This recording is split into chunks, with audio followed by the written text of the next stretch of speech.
وعلى آله وصحبه ومواله ولا حول ولا قوة إلا بالله وبعد. Alhamdulillah di malam hari ini kita sekembali duduk untuk talabul ilmi di Masjid Jabal Uhud.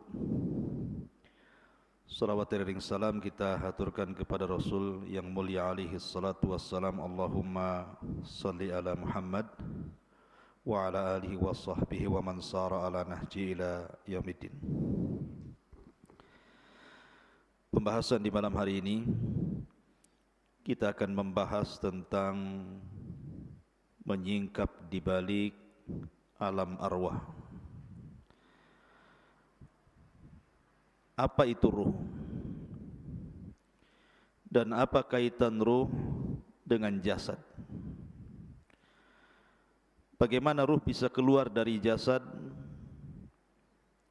Kemudian bagaimana ruh setelah kematian manusia? Dan juga di mana ruh saat kiamat dibangkitkan? Kemudian saat manusia berada di padang mahsyar, ini yang kita akan bahas seputar alam arwah. Ma'asyiral muslimin yang dimuliakan Allah Subhanahu wa taala. Dahulu Nabi sallallahu alaihi wasallam ketika hijrah dari Mekah ke Madinah, ketika itu Nabi sallallahu alaihi wasallam lewat di sekumpulan orang-orang Yahudi. Karena tahu bahwa Madinah itu penuh dengan orang-orang Yahudi kala itu.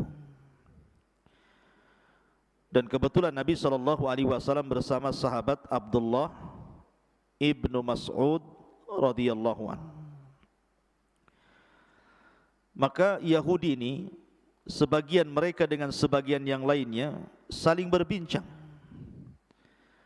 dan mengatakan saluhu, saluhu.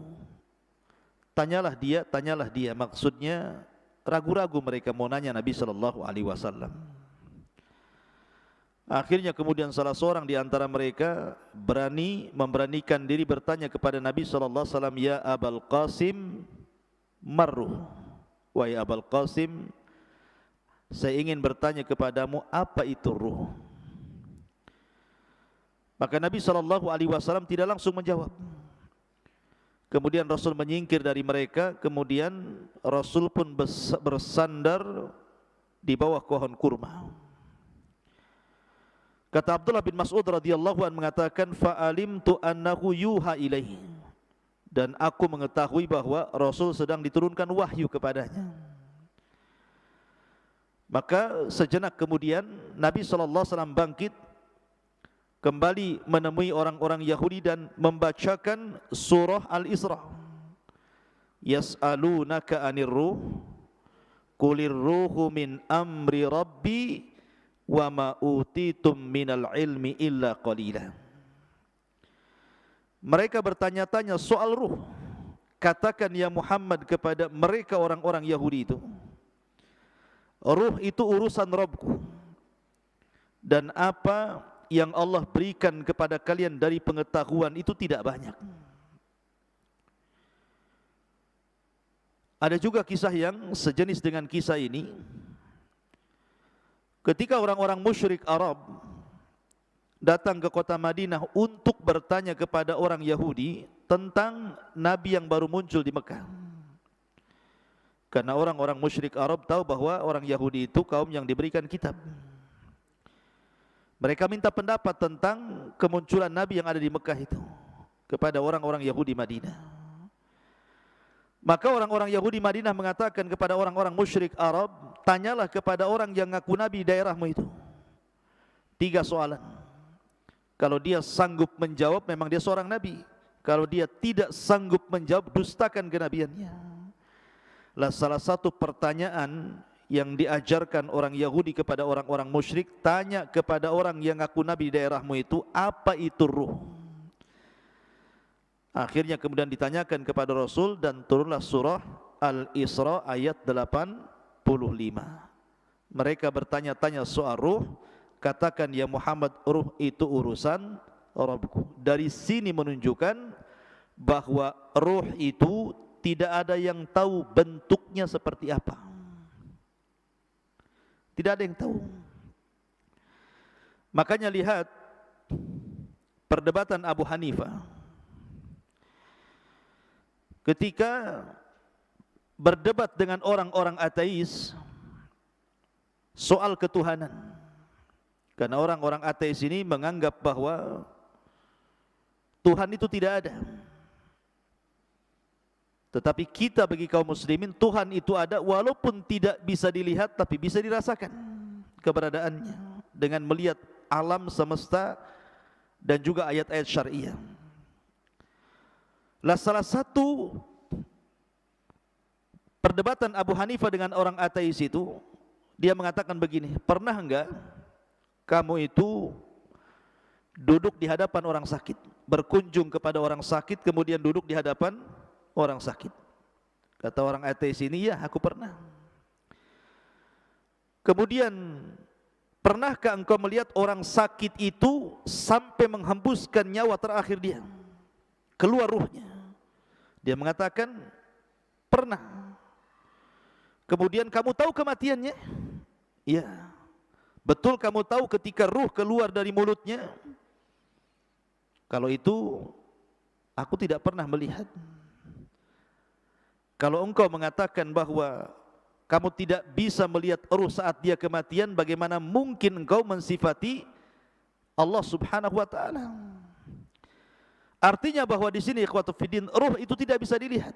Lihat kalau antum nanti menghadapi orang yang sedang sakaratul maut, pandang wajahnya sampai betul-betul nazak yang terakhir kemudian mati. Antum tidak akan tahu ruhnya dia keluar seperti apa, bentuknya seperti apa, kapan keluarnya, enggak tahu. Tahu-tahu tidak bergerak saja kan. Artinya alam ruh itu alam gaib.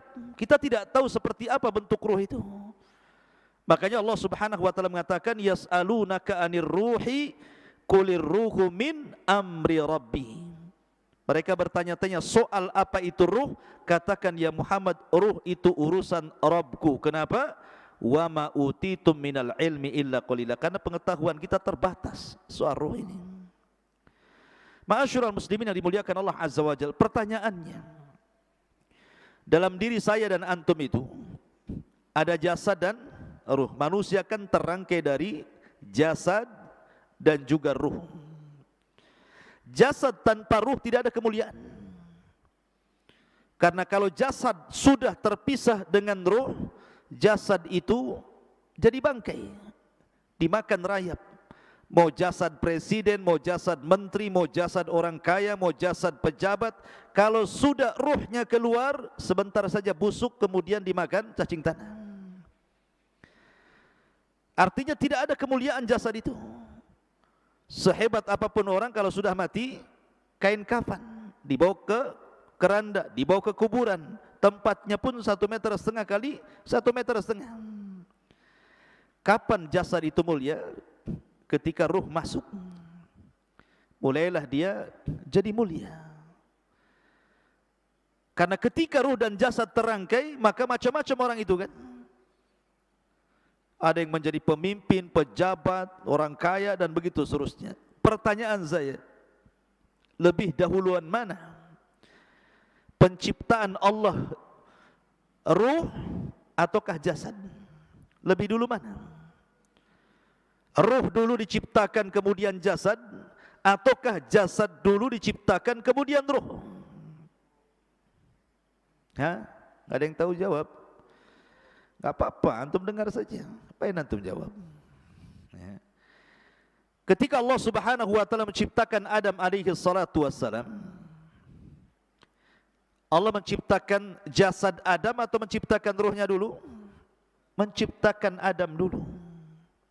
Allah mengutus malaikat maut, mengambil tanah dengan berbagai macam jenisnya di dunia, mulai tanah yang keras, tanah yang lembut, tanah yang lembek, gitu ya. Tanah berwarna merah, berwarna hitam, berwarna kuning, berwarna putih, gitu, macam-macam warna. Kemudian dinaikkan ke langit.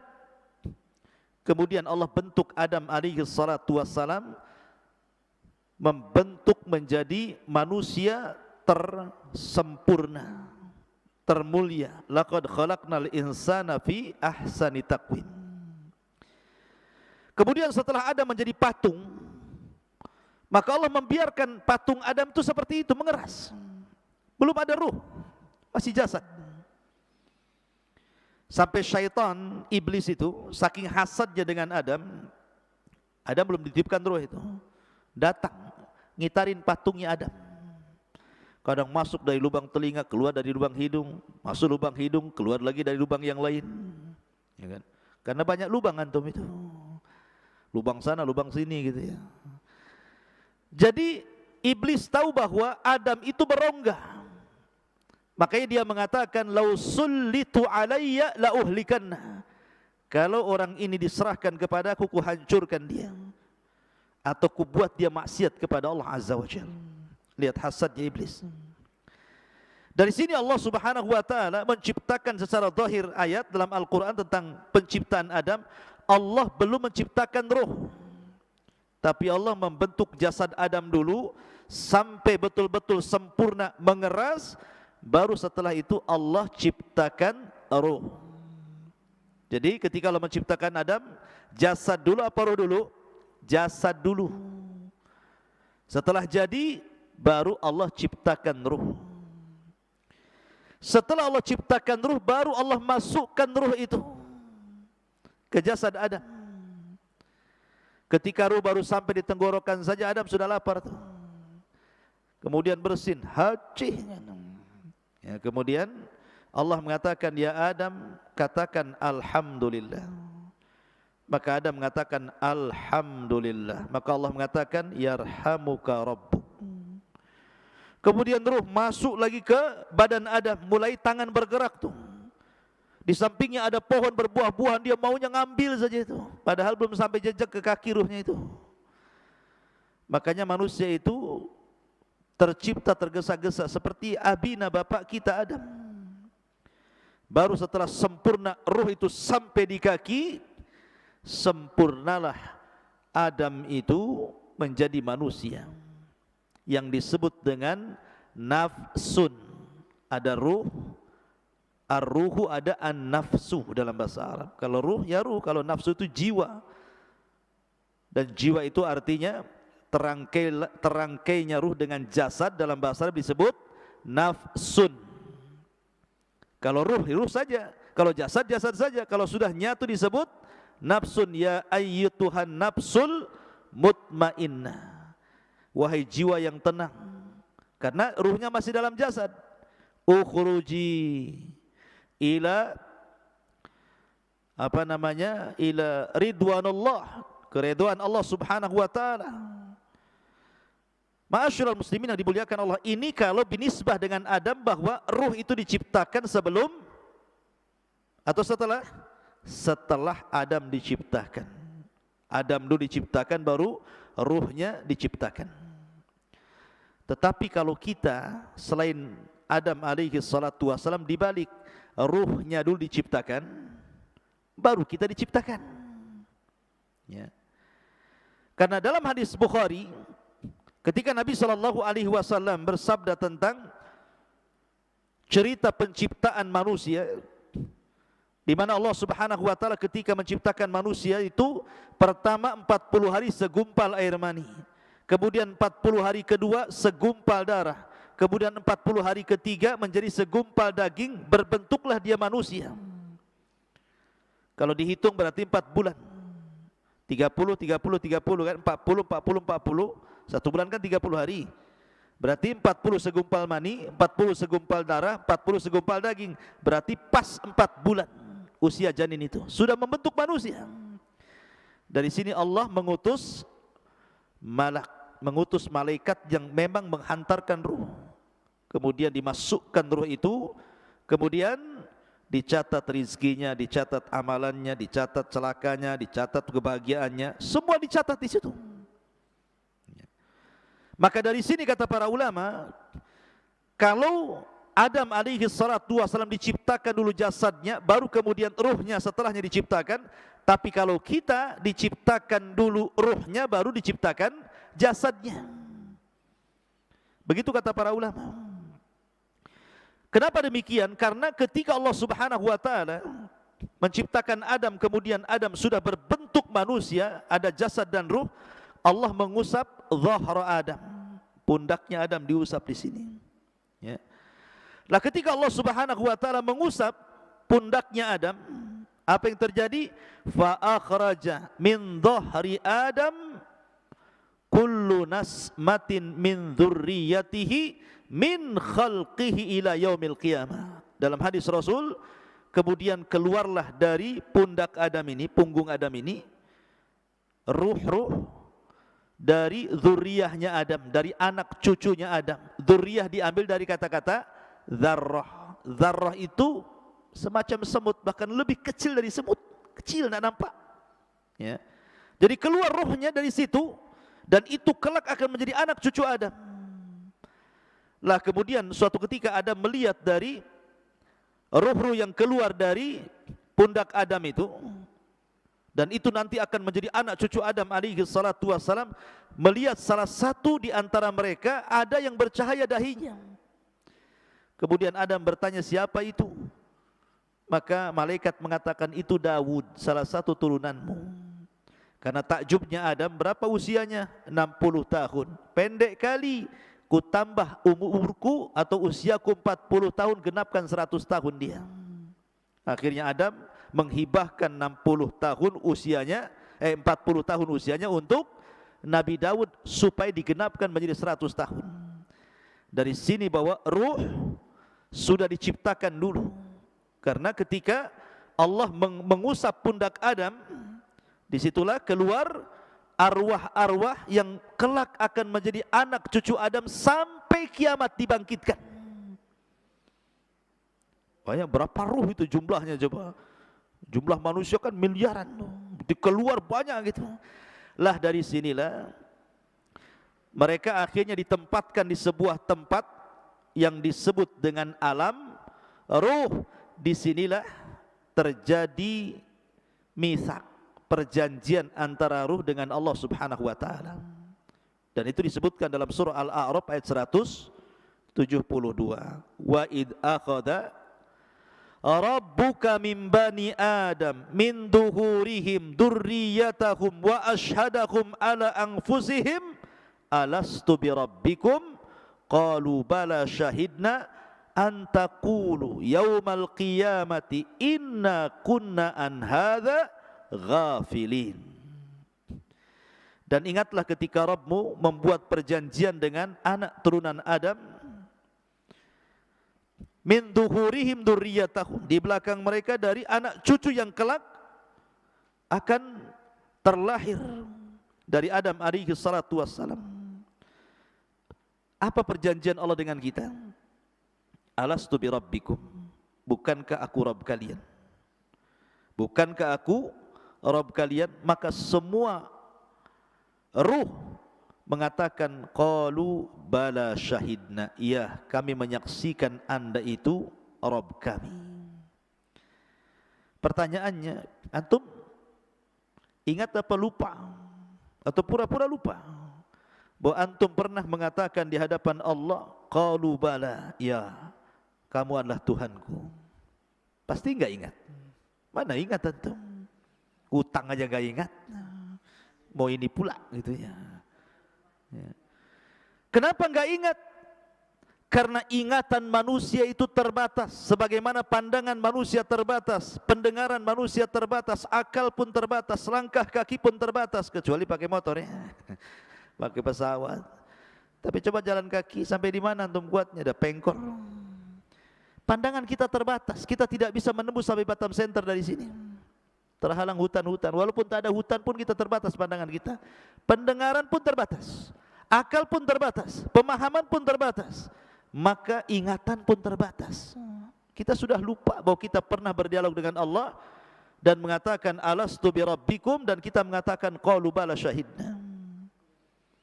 Ma'asyiral muslimin, kenapa demikian? Supaya tidak ada uzur bagi kita pada hari kiamat dengan mengatakan aku tidak pernah mengenal Tuhan sehingga aku tidak ibadah. Kita sudah diikat dengan perjanjian. Makanya Rasulullah mengatakan kullu maulud yuladu alal fitrah. Setiap bayi yang dilahirkan itu brojol menjadi fitrah. Fitrah itu artinya mengenal Islam. Kenapa? Karena lanjut hadis Nabi SAW, fa'abawahu yuhawidanihi au yunassiranihi au yumajjisani.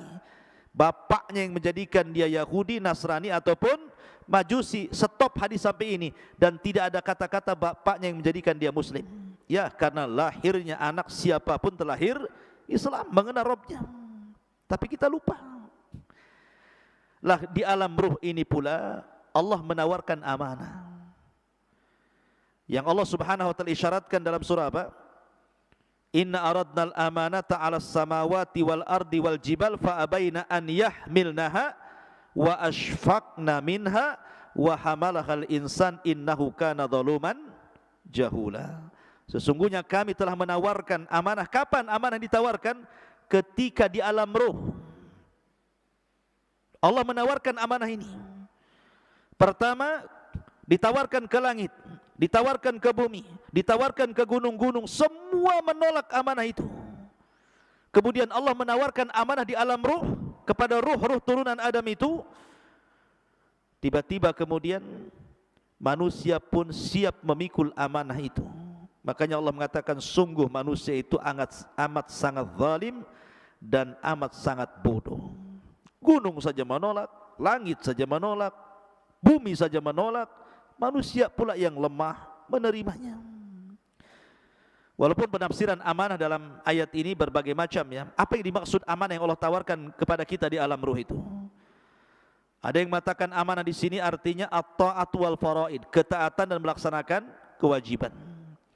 Ada yang mengatakan amanah di sini artinya seperti pendapat Abdullah ibn Mas'ud, artinya solat, zakat, puasa, haji.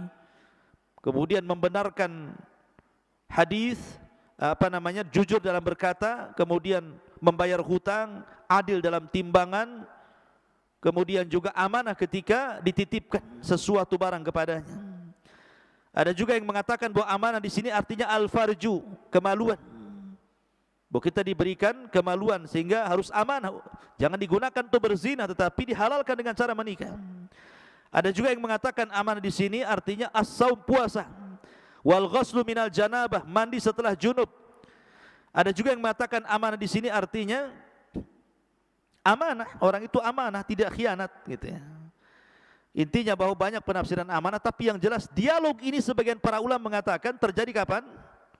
Di alam ruh. Dialog ini terjadi di alam ruh. Ma'asyiral muslimin yang dimuliakan Allah Azza wa Jalla. Taib. Setelah kita tahu sedikit tentang alam ruh, lalu ruh ini kapan keluar? Kan pertama ruh menyatu dengan jasad. Kemudian kita dilahirkan ke dunia menjadi jiwa yang menyatunya ruh dengan jasad. Maka suatu ketika ruh ini akan keluar saat kematian. Bagaimana ruh keluar dari jasad kita, ikhwan?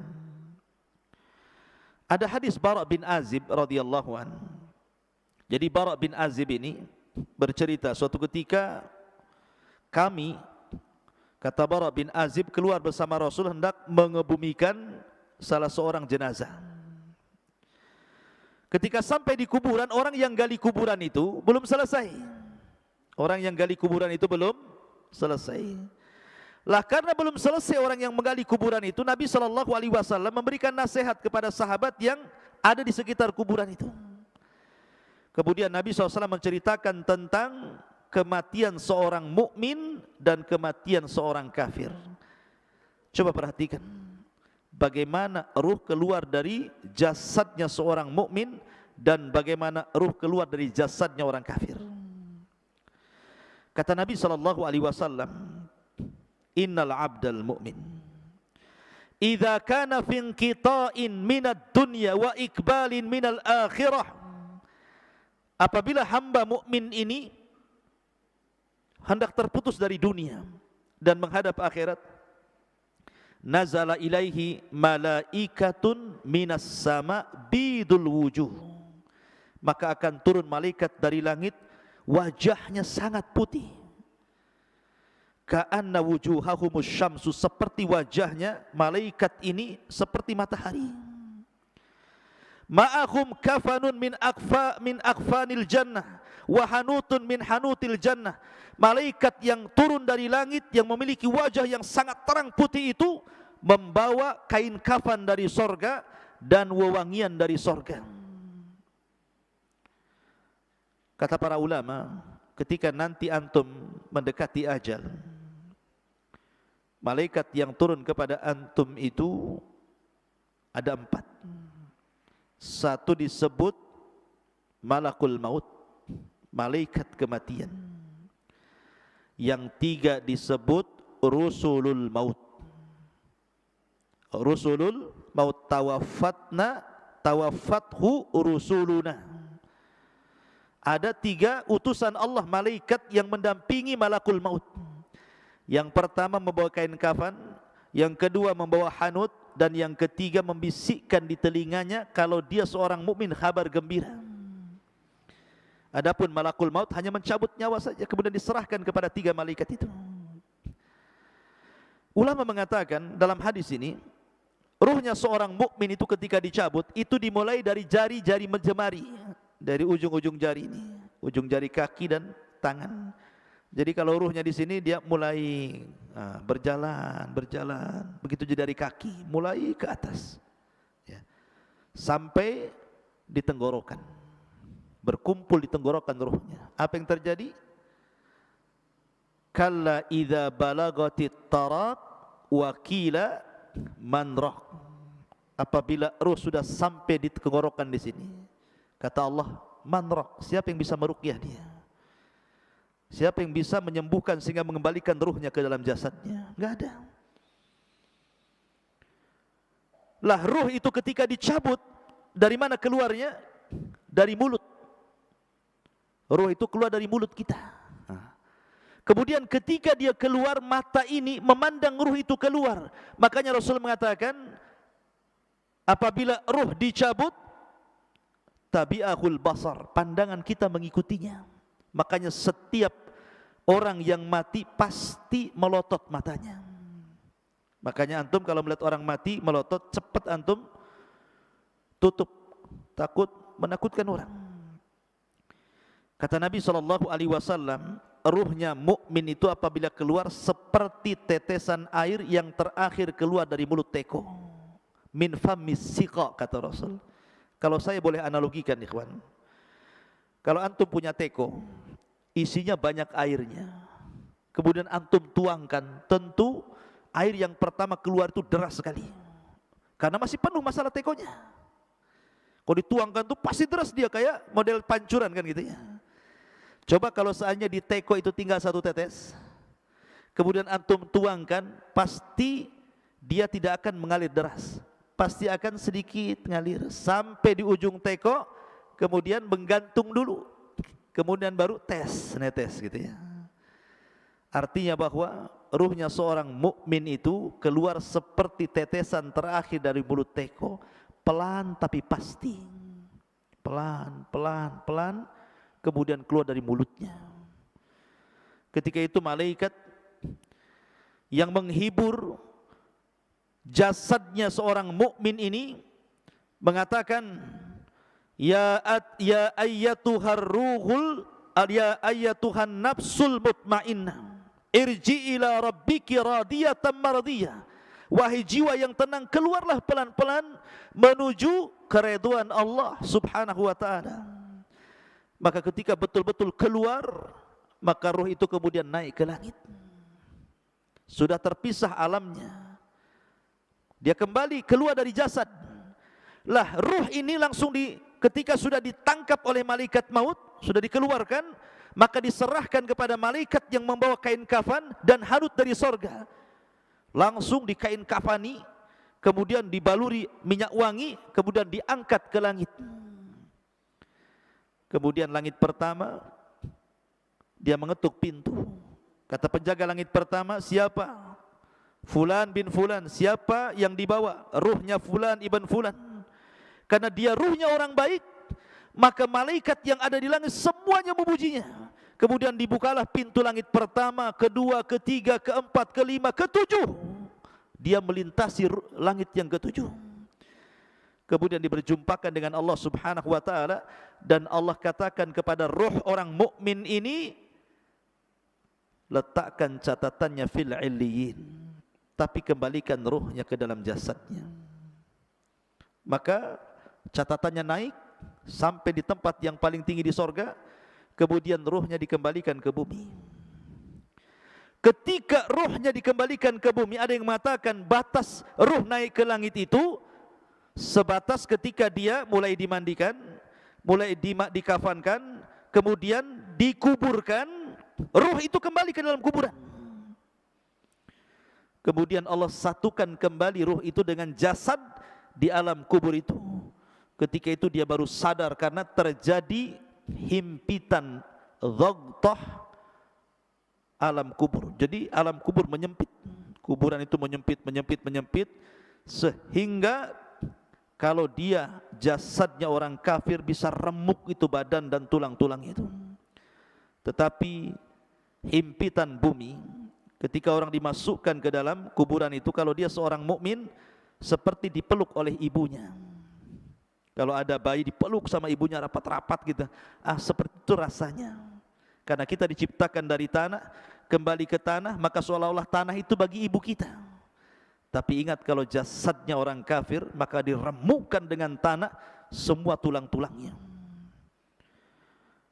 Ma'asyiral muslimin, inilah yang dikatakan Rasul, seandainya ada yang selamat dari himpitan kuburan, maka tentu yang selamat adalah bayi ini. Tapi bayi ini pun tidak akan selamat dari himpitan kuburan.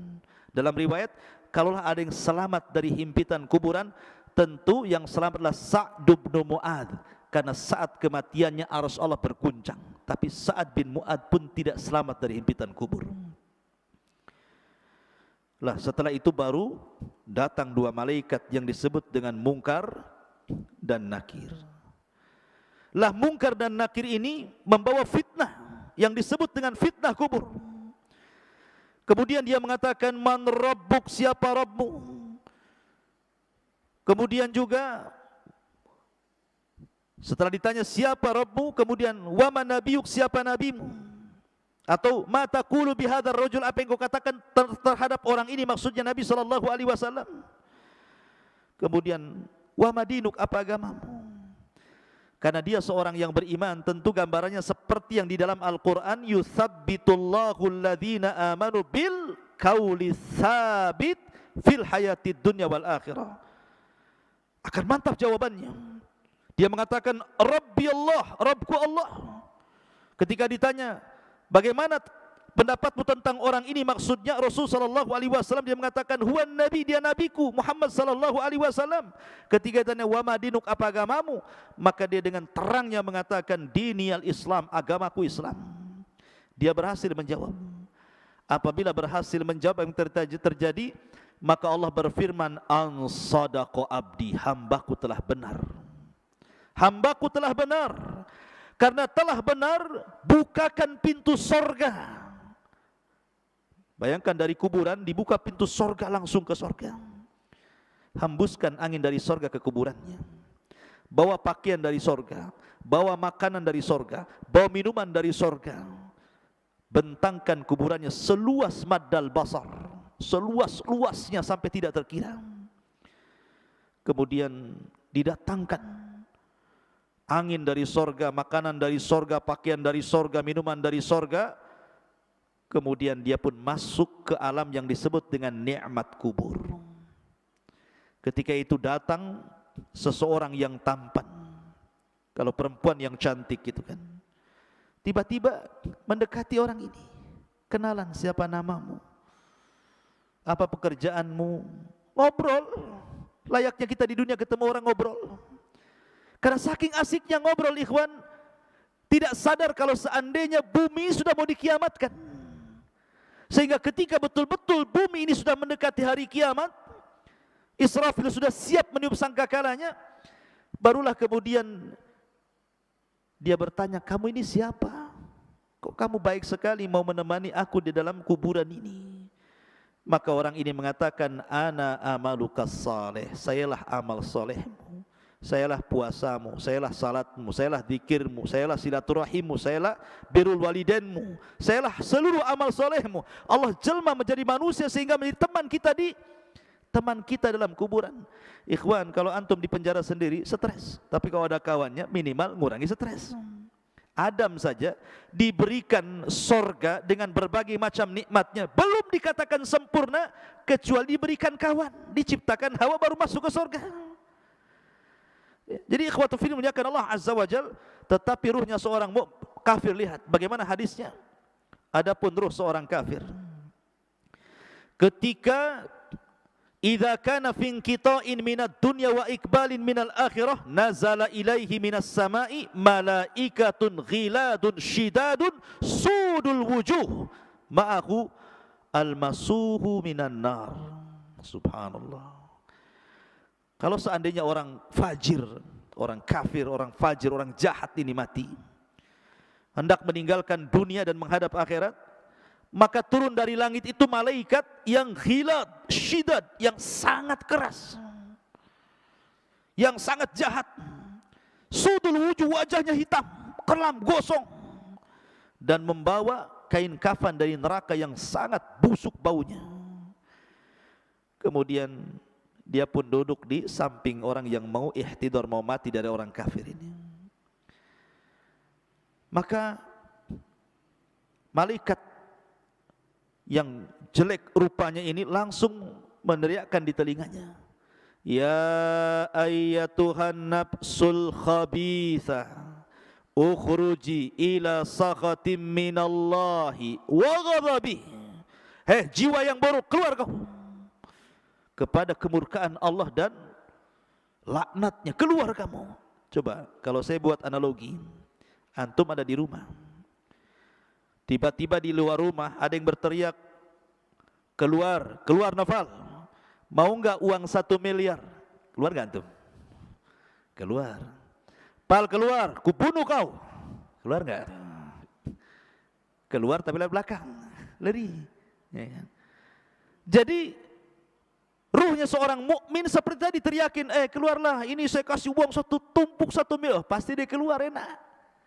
Tapi kalau kemudian ditakut-takuti, dia nggak mau kan keluar, maka ruhnya orang kafir kan ditakut-takuti dan mengatakan, ukhruji ya ayyatuhan nafsul khabitha ukhruji ila saghati minallahi wa ghadabi. Dia kan ditakut-takuti malaikat ini. Maka orang ini tidak mau keluar ruhnya, maka dicabut paksa. Kata Nabi SAW seperti apa? Seperti pisau yang bengkok, kayak cerulit. Kemudian dimasukkan ke kambing wol.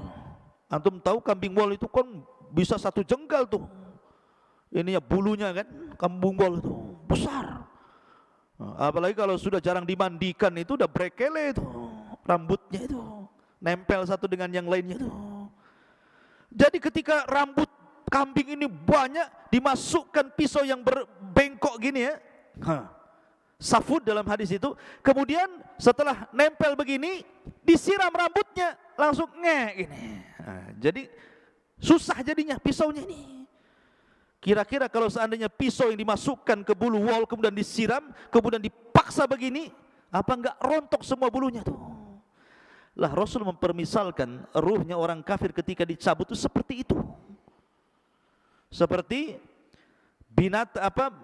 senjata yang bengkok dimasukkan di bulu kambing wol, kemudian disiram, kemudian dipaksa, rontok semua bulunya, rontok semua persenjaannya, sakit yang luar biasa.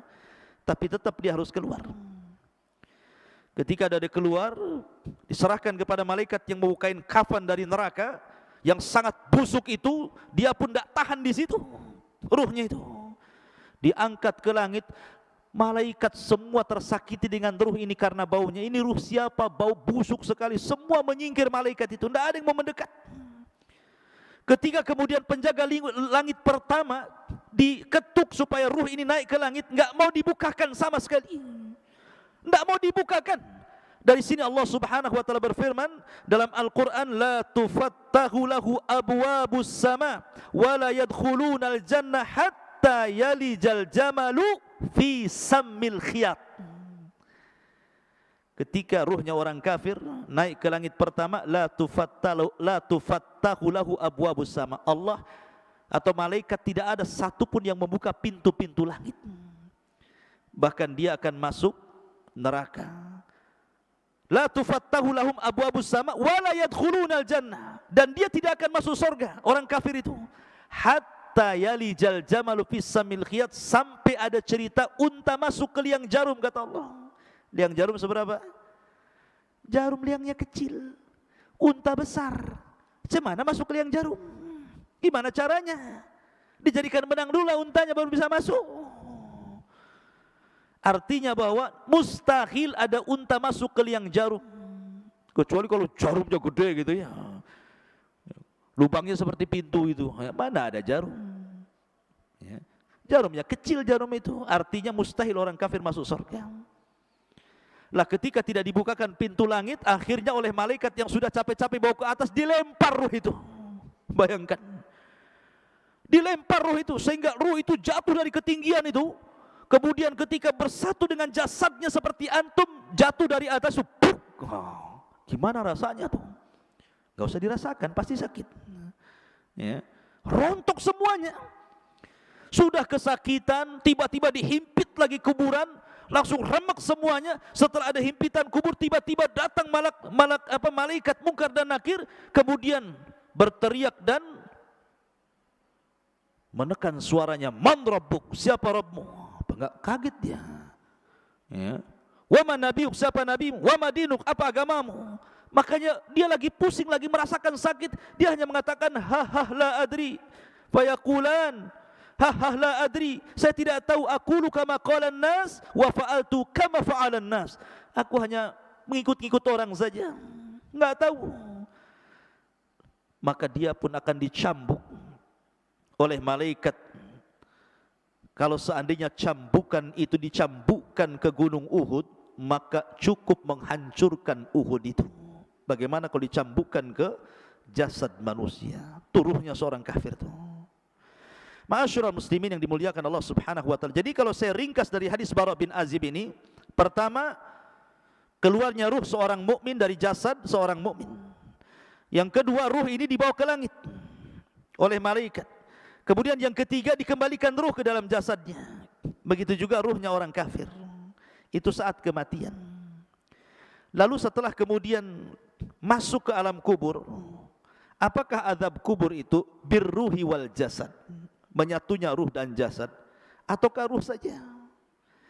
Maka Syekhul Islam Ibnu Taimiyah rahimahullahu taala mengatakan bahwa azab kubur itu yang rajih menurut ahli sunnah wal jamaah, dan ini menyelisih pendapat orang-orang Mu'tazilah dan ahli kalam, bahwa yang rajih wallahu alam adalah ruh dan jasad dijadikan satu. Walaupun ketika di dunia jasad itu utama, ruh itu mengikut. Kalau di alam kubur ruh utama, jasad itu mengikut. Karena alamnya sudah beda, alam gaib bagi kita dengan kuburannya. Jadi yang penting ruhnya.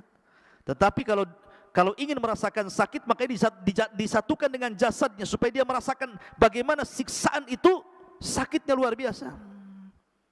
Maka baru disatukan jasad dengan ruh, dan itu pendapat yang kuat bahwa alam kubur terjadi birruhi wal jasad, ruh dengan jasad. Walaupun ada pendapat ruhnya saja, karena jasad pasti akan dimakan cacing tanah, akan hilang, kemudian akan hancur. Ma'asyiral muslimin yang dimuliakan, ada yang mengatakan tentang masalah di mana ruh itu dalam kuburan. Imam Malik rahimahullahu taala mengatakan bahwa kalau dia ruhnya seorang mukmin, maka ruh itu sesuka dia akan keluar masuk surga. Jasadnya tetap di kuburan, sementara ruhnya itu keluar masuk surga. Ada juga pendapat Ka'ab Ibn Akhbar mengatakan ruhnya seorang mukmin akan diletakkan di langit ketujuh di Iliyin. Adapun ruhnya orang kafir akan diletakkan di Sijin, di bawah bumi yang paling dasar. Ada juga pendapat Imam Ibnu Hazm mengatakan bahwa ruh dalam kubur itu dia tetap di situ, ya, tidak keluar dari kuburan. Ada juga yang mengatakan, Ibnu Abdul Bar mengatakan ruhnya syuhada maka akan masuk ke dalam sorga dan akan diletakkan di kendil-kendil sorga, kemudian digantung di aras-aras Allah. Adapun ruhnya seorang mukmin maka mereka akan dimasukkan ke dalam sorga dan akan diletakkan, digantung-gantungkan di pohon sorga. Itu pendapat Ibnu Abdul Bar dan juga pendapat Ibnu Asy-Syihab, ya, bahwa ruhnya syuhada juga akan digantungkan di arasy seperti kendil-kendil dan keluar masuk sorga. Wallahu a'lam. Karena bagaimanapun pengetahuan kita tentang ruh tidak banyak. Wa ma utitu minal ilmi illa qal. Ini hanya pendapat para ulama. Adapun hakikatnya wallahu a'lam, yas'alunaka 'anir ruh qulir ruhu min amri rabbi. Ma'asyiral muslimin yang dimuliakan, lalu ketika terjadi hari kiamat, di mana ruh? Ulama mengatakan bahwa ada 7 perkara yang tidak akan binasa pada hari kiamat. Catat 7 perkara ini. Tidak akan binasa pada hari kiamat. Tetapi yang lainnya pasti dihancurkan. Ketika Israfil meniupkan sangkakalanya, semua makhluk Allah dihancur-hancurkan. Bumi dihancurkan, gunung dihancurkan, lautan dihancurkan, langit dihancurkan, bintang dihancurkan, matahari, dan begitu seterusnya. Tapi ada 7 makhluk yang tidak akan pernah dihancurkan. Ada yang mengatakan 8, ada yang mengatakan 7. Yang pertama arsy. Arsy tidak akan dihancurkan Allah Subhanahu wa taala. Kemudian yang kedua dan yang ketiga al-jannatu wan nar. Surga dan neraka tidak mungkin hancur dengan tiupan sangkakala. Kemudian yang keempat al-ajbu. Al-ajbu itu artinya tulang ekor setiap manusia. Mungkin badan bisa hancur, tulang-tulang yang lain bisa hancur, tapi tulang ekor tidak mungkin dihancurkan Allah. Karena kita diciptakan dari tulang ekor itu. Kemudian yang nomor 5, al-lauh. Papan tempat menulis kolam itu. Al-lauh yang disebut lauhil mahfud, tidak akan hancur. Kemudian yang keenam al-qalam. Dan kolam makhluk kedua yang Allah ciptakan setelah arsy tidak akan hancur. Kemudian yang nomor 7 ruh.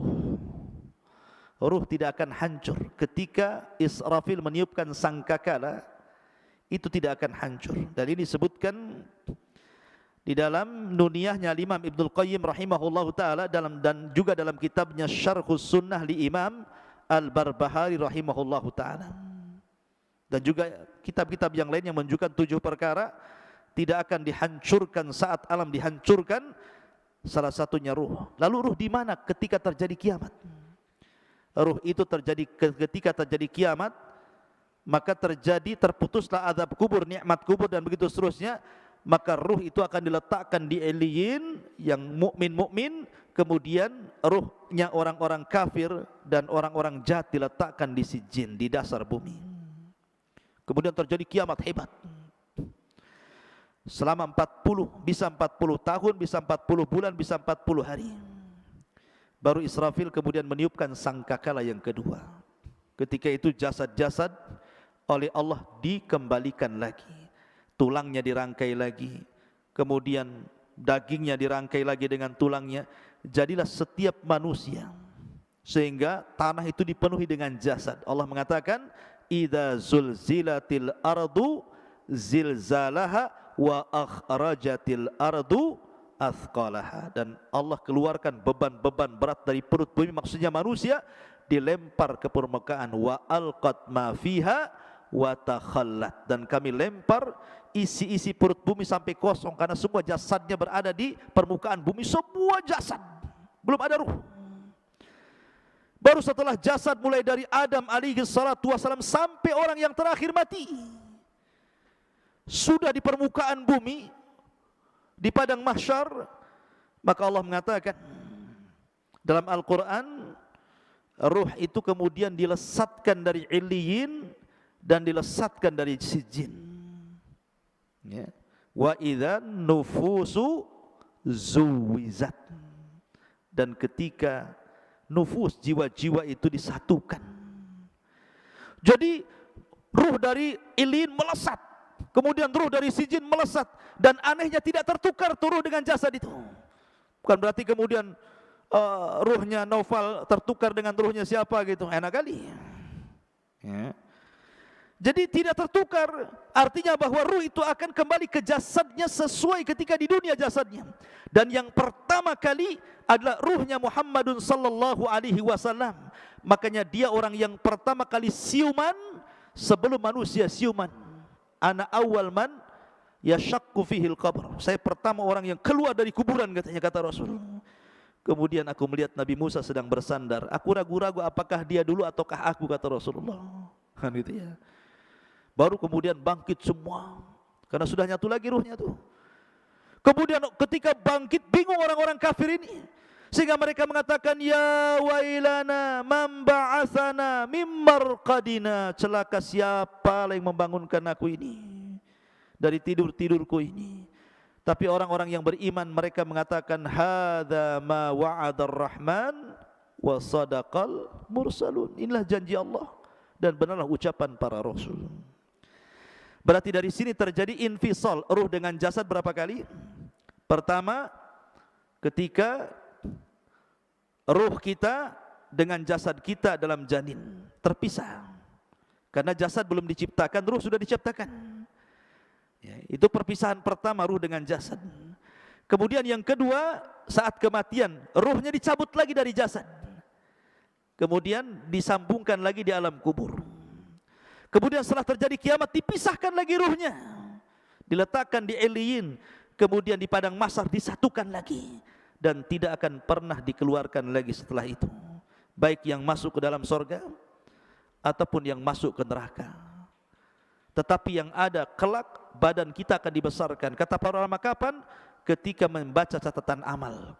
Ketika Naufal membaca catatan amal 1, 2, kalau itu amalan baik dibaca, maka bercahayalah wajahnya, mengembang badannya. Dibaca lagi catatan kebaikannya, makin bercahaya, makin mengembang, makin bercahaya, makin mengembang, sehingga tanpa sadar badan itu besar, sehingga tingginya 30 meter 60 hasta, lebarnya 7 hasta 3,5 meter, dan bentuk mereka semua sama, kasurati abikum Adam, seperti gambaran bapak kalian Adam alaihi salatu wassalam. Tuluhu sittuna dira'ah, panjangnya tingginya 60 hasta atau 30 meter. Barulah disitulah mereka menitis titian siratal mustaqim, wallahu alam, sampai akhirnya yang berhasil masuk surga itu karena amalan dan ketaatannya, yang tidak berhasil karena perbuatan maksiat dan dosanya. Wallahu alam bisawab. Inilah diantara alam arwah. Subhanakallah bihamdika asyhadu an la ilaha illa anta astaghfiruka wa atubu ilaik. Allahu ta'ala. Assalamualaikum warahmatullahi wabarakatuh.